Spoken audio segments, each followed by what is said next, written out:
Okay, joining us now is Avni Lekhra, Sumit Until and Dr. Deepa Malik. What a pleasure it is. इतना मजा आ रहा है, ऐसा लग रहा है कि पिछले एक महीने से हम सिर्फ और सिर्फ गोल्ड्स की बात कर रहे हैं, मेडल्स की बात कर रहे हैं. सबसे पहले तो massive congratulations to you all. I want to start with you actually, Dr. Deepa Malik, because हम कुछ ही दिनों पहले बात कर रहे थे ओलंपिक्स के बारे में और कहाँ वहाँ इतना सुपर परफॉर्मेंस हुआ है. And it's almost like you went into Tokyo thinking, I'm going to do an even better job. Are you satisfied? If I say satisfied, अभी तो medal और आने हैं. So yes, the process is on. But as far as these two athletes are concerned, my heartiest congratulations to them again. And एक thank you दोबारा इन दोनों athletes के लिए. हमारे देश को इतना प्यार, इतना पैरा स्पोर्ट्स के लिए जागृति लाने के लिए और 135 करोड़ भारतीयों को खुश करने के लिए इन दोनों का बहुत बहुत धन्यवाद.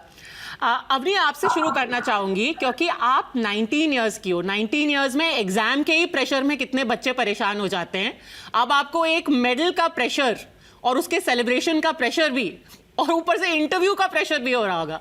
कैसे अभी तक डील कर पा रही है? Thank you so much.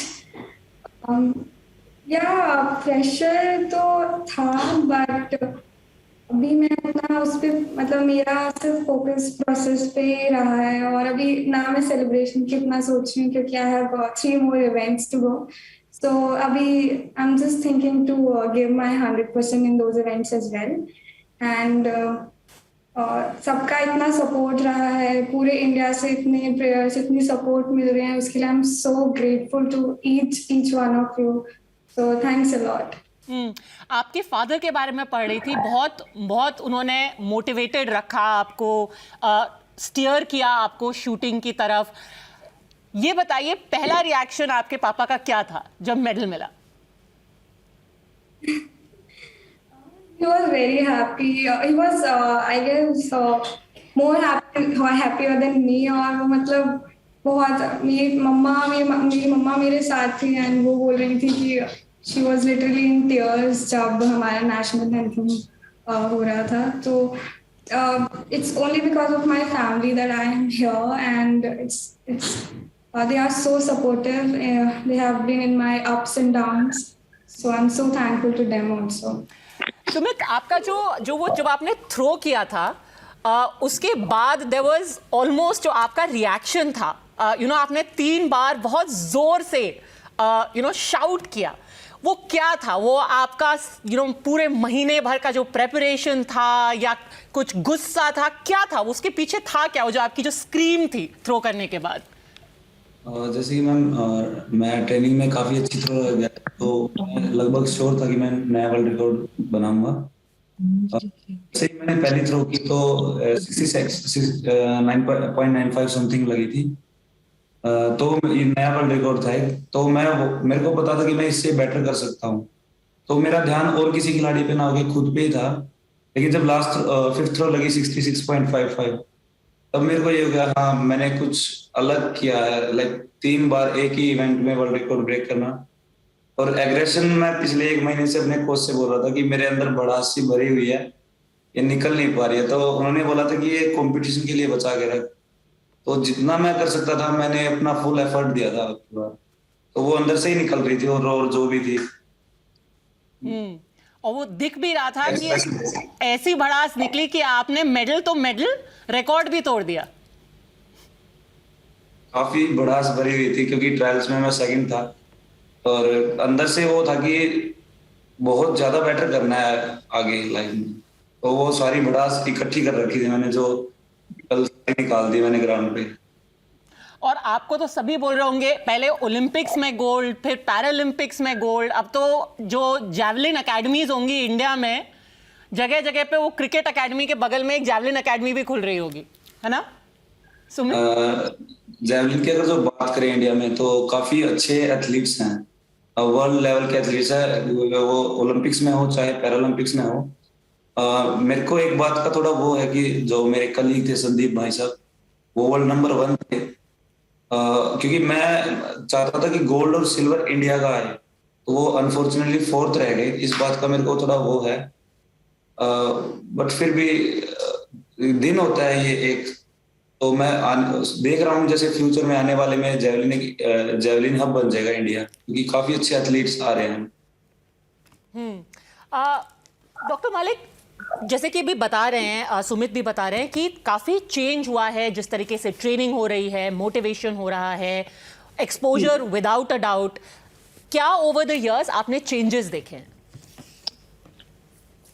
देखिए, जब when I joined that time, Devendra had just scripted history। 2004 Athens में वो गोल्ड लेकर वर्ल्ड रिकॉर्ड के साथ आए थे। तब बहुत ज्यादा इन खेलों के बारे में चर्चा नहीं थी, लेकिन फिर भी देवेंद्र के जेवलिन के गोल्ड ने 2005 में brought government's attention to the Paralympic Committee of India. We got recognized, and then we had a roller coaster ride of recognition, de-recognition, till we actually formally got absorbed under the sports code. So the federation is as young as 2011, and then the policies to take shape for acceptance of these sports. But from Devendra and Rajendra Rahelu's medals at Athens to Girisha's medal in 2012, and then Rio creating a stir, there has been a steady graph which is going upwards. There has been definite progress in terms of awareness, in terms of love and acceptance of the countrymen towards para sports. And I think Tokyo has done it. We at Rio had laid the foundation. The building is standing up strong. This world-class exhibition of skill is coming forward. But I want to ask you, I'm sorry to interrupt, but जिस तरीके से आप Olympics के लिए Olympic podium, target Olympics, बहुत सारे corporates भी होते हैं जो कि फंड करते हैं इंडिविजुअल एथलीट्स को, क्या ये पैरा ओलंपिक्स के लिए भी होता है? देखिए, जो हमारी सरकार की नीतियां हैं वो सब बिल्कुल बराबर हैं। हमारी सरकार की नीतियों में कोई भेदभाव नहीं है। अब पूरा एक्सेप्टेंस है, चाहे वो जॉब अपॉर्चुनिटीज हो, फंडिंग हो, टारगेट ओलंपिक पोडियम स्कीम हो। सुमित आपके पास बैठे हैं, उनके प्रोस्थेटिक्स एक नहीं बल्कि तीन एडवांस्ड प्रोस्थेटिक्स उनको टारगेट ओलंपिक पोडियम स्कीम की तरफ से मिले हैं, जो उनको अलग अलग ट्रेनिंग में काम आते हैं, जिम में अलग और कंपटीशन में अलग। सो ये जो साइंस का ग्रोथ हुआ है, अवनी ने खुद घर पे ट्रेनिंग करी है एक कंप्यूटर सिस्टम के ऊपर, वो जो प्रोग्राम होता है शूटर्स के लिए। सो ये जो फंडिंग है ये साइंस लेकर आई है। लेकिन कॉर्पोरेट से मैं रिक्वेस्ट करूंगी कि I think corporates have to go beyond corporate social responsibility, because these are mainstream sports. It's good to have CSR coming in, but we need sponsorships so that we can actually work on grassroots levels, get the right kind of infrastructure arrangements, and reach out to more and more athletes via a process of talent search. And so there is a lot of scope of improvement. A good beginning has happened. The focus of the government has totally 100 to 100%. Is giving us so much of love, and so is the country.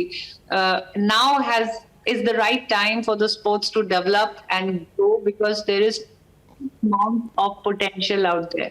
Absolutely. अभी आपने love देखा कहाँ है? अभी तो आप वापस you come back at the airport, then you will see what a celebration is like. But Avni, on a serious note, everyone talks to you when you win the medals, but I want to know about the time that you struggled. कोई ऐसा वक्त था जब आपने truly struggle किया, when you felt it was a real low point? Because everyone needs to know that you win medals despite all of those low points.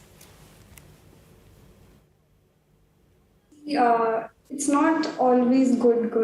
कभी कभी लोज आते हैं, कभी कभी बहुत ज्यादा लोज आते हैं। पहले लाइक एक्सट्रीम के बाद से तो I was very low confident. उसके बाद में मैंने धीरे धीरे स्टार्ट किया शूटिंग में। It gave me a lot of self confidence. मैं अपने आप को बहुत मतलब स्ट्रॉन्ग फील करने लगी थी शूटिंग के बाद। और शूटिंग में आने के बाद भी there were a lot of competitions जो उतने अच्छे नहीं गए। But then my family, my coaches, everybody they have supported me a lot, और उन लोगों के मोटिवेशन की वजह से like I'm here, and it's like जो आपका इकोसिस्टम होता है वो भी बहुत इम्पोर्टेंट होता है, और सबसे ज्यादा इम्पोर्टेंट है self believe. If and there's no substitute for hard work as well. So if you have self belief and you give your 100%, I think you can do anything. And if there are lows, you can learn from it. And you know, if life hits you, you hit even harder. And you certainly have. You punched above your weight. Sumit, wrestling की जगह javelin क्यों? ये shift क्यों मिला किया आपने? जैसे कि मैं 2015 से पहले रेसलिंग करता था, लेकिन एक्सीडेंट में लाइफ बिल्कुल चेंज हो गई थी. तो उसके बाद मैंने काफी ट्राई किया रेसलिंग करने का, लेकिन लिमिटेड मूवमेंट के कारण नहीं कर पा रहा था मैं रेसलिंग. तो उसके बाद फिर 2017 दिसंबर में पैराएथलेटिक्स के बारे में पता चला. तो फिर मैंने को जब लाइक थ्रो कर रहे थे बच्चे, तो फर्स्ट टाइम देखा, तो उसको छुआ तो बहुत हल्का लगा मेरे को. मैं क्या भैया भाई साहब, मैं जो वीरेंद्र धनखड़ भाई साहब है मेरे भी अभी, तो कहा कि मैं तो अभी फेंक दूंगा इसको. तो बोले नहीं, ऐसे नहीं फेंक सकता कोई भी. तो पहली थ्रो मेरी बहुत कम थी, तो बोले रेगुलर प्रैक्टिस करेगा तो हाइट वगैरह भी अच्छी है, फिजिक वगैरह भी अच्छी है, तो एक अपनापन सा लगा जेवलिन से. तो उसके बाद मैंने जेवलिन को प्रोफेशनली स्टार्ट किया. बट कोई और स्पोर्ट भी आपने कंसिडर किया? आप अपने स्ट्रगल्स के बारे में बताइए. कोई एक ऐसा अनसर्टनिटी का पीरियड आया जब आपको लगा कि ये शायद मैं सही फैसला नहीं ले रहा हूँ, या आगे क्या होने वाला है समझ में नहीं आ रहा था? जी बिल्कुल, क्योंकि मैं उस 2015 में मेरी 12th हुई थी. तो उसके बाद जैसे जॉब वगैरह का भी होता है, ग्रेजुएशन भी करनी होती है, तो एक डिसीजन लेना था. तो मैंने और मेरे दोस्त ने एक दिन हम ऐसे ही बातें कर रहे थे, तो वो जो डिसीजन था, कई बार जैसे बाद में जैसे स्ट्रगलिंग टाइम पे काफी पेन होता था मेरे को लेग में, और इंजरीज भी आती थी उसकी वजह से, क्योंकि डिसबैलेंस भी हो जाती थी कई बार बॉडी. तो उसकी वजह से कई बार लगता था कि कभी गलत स्टेप ना ले लिया, क्योंकि फिर उसके बाद एक जॉब की उम्र भी होती है, जैसे गवर्नमेंट जॉब की. तो कभी कभी लगता था, फिर मन में ये आता था कि चलो अब स्टार्ट कर लिया है तो मेहनत करो. फिर उसके बाद मैंने कभी पीछे मुड़ के नहीं देखा. पर घर वालों से कभी लगता था आपको कि वो कहें कि आपने बहुत ट्राई किया, अब एक रेगुलर डेस्क जॉब पे आ जाओ सुमित? कभी घर वालों से ऐसा प्रेशर आया कि अब आप वापस जो नॉर्मल जॉब होती है, आप जॉब में लग जाओ, खेल वेल? नहीं, घर वालों ने मेरे को बहुत सपोर्ट किया. इवन जब मैं कई बार मेरा हो जाता था कि नहीं मेरे से दर्द सहन नहीं हो रहा, तब वो बोलते थे कोई नहीं, 1-2 दिन रेस्ट कर ले, फिर से लग जा कोई. तो उन्होंने कभी मेरे को डाउन नहीं होने दिया. अपनी शूटिंग क्यों? Is it because of the sheer power of holding a weapon like that? क्योंकि आप आर्चरी भी ट्राई कर रहे थे. टेम्परामेंटली, क्योंकि आपको जब मैं देखती हूँ, आपके काफ़ी इंटरव्यूज भी देखे, आप बड़ी रेटिसेंट सी, शाय सी लगती हैं और चलाती हैं पिस्टल. तो कैसे ये पर्सनालिटी मैच हुई आपकी और पिस्टल की? जी, तो my father always wanted to do me, or like want me to do some kind of sport. और वो चाहते थे कि मैं कुछ तो because I was very introvert, I was very shy, और एक्सीडेंट के बाद से तो और ज्यादा रिजर्व हो गई थी. तो he wanted me to थोड़ा खुल जाऊं.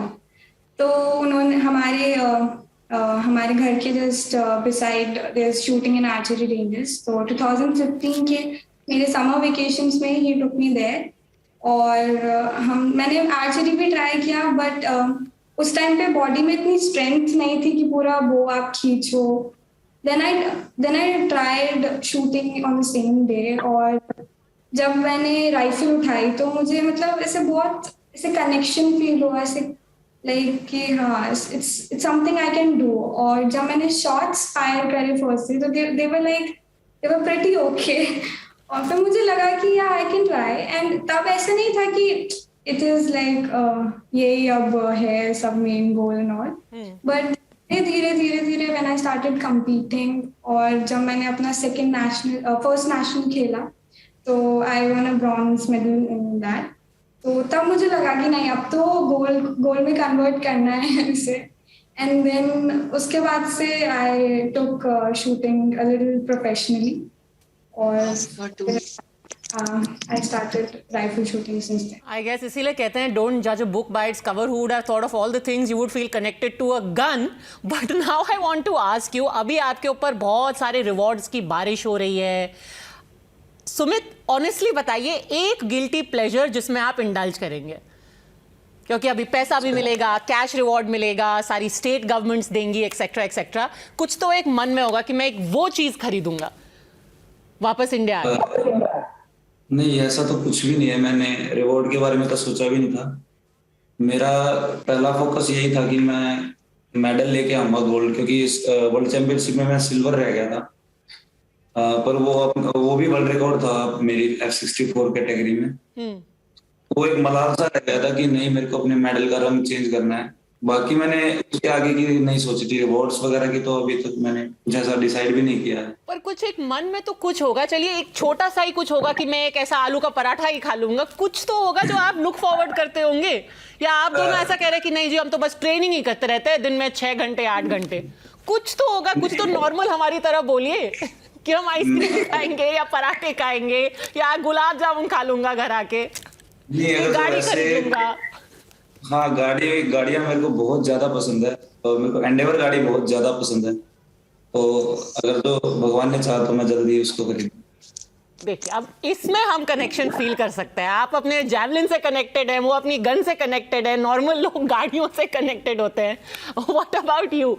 गाड़ियों का बहुत ज्यादा शौक है मेरे को. बहुत ज्यादा शौक है. क्या क्या गाड़ी चलाई है आपने? कौन सी गाड़ी आपको पसंद आती है?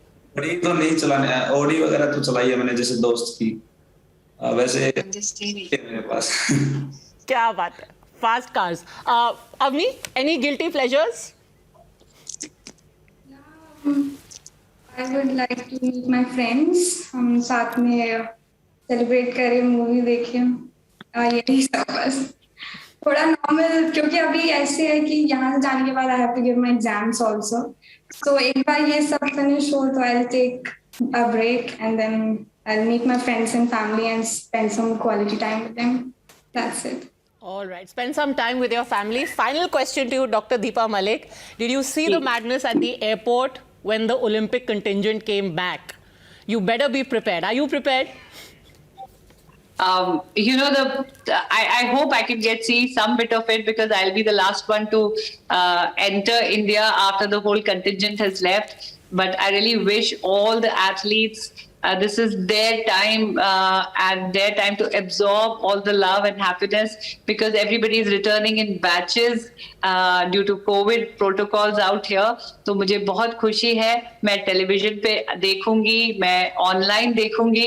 हो सकता है कुछ लोग मेरे साथ भी हों जिन्हें लेने लोग आए, तो ये प्यार बना रहे. और बहुत अच्छा लग रहा है. और बहुत बड़ा सेलिब्रेशन एथलीट के साथ साथ शायद सभी कोचेस का भी है. मैं हार्दिक धन्यवाद देना चाहूंगी अवनी के कोच जेपी नौटियाल जी, जो चेयरपर्सन है शूटिंग के, और शुमा सिरूर इनके साथ जुड़ी रही हैं इतने महीनों से, और इनकी ट्रेनिंग के तहत इनका मेडल आया है. वो अभी भी उनके साथ हैं. और सुमित अंतिल के भी कोच, उनका भी मैं नमन करती हूँ, क्योंकि गुरु बिन ज्ञान नहीं है. और एक मेडल के पीछे एक फेडरेशन जुड़ती है, सरकार जुड़ती है, पॉलिसी जुड़ती है, फंडिंग जुड़ती है, स्पोर्ट्स अथॉरिटी ऑफ इंडिया जुड़ी है उनकी. तो इस मंच से मैं उन सभी का I express my gratitude, and of course looking forward to the love and the affection of the country, and we promise that we will continue to give you more reasons to celebrate. Well, we want more reasons to celebrate, because we are as greedy as can get for medals. Ye dil always mange more. And for getting us those medals, thank you so much, Sumit, Avni and Dr. Malik. Been a pleasure as always, and congratulations again. Thank you.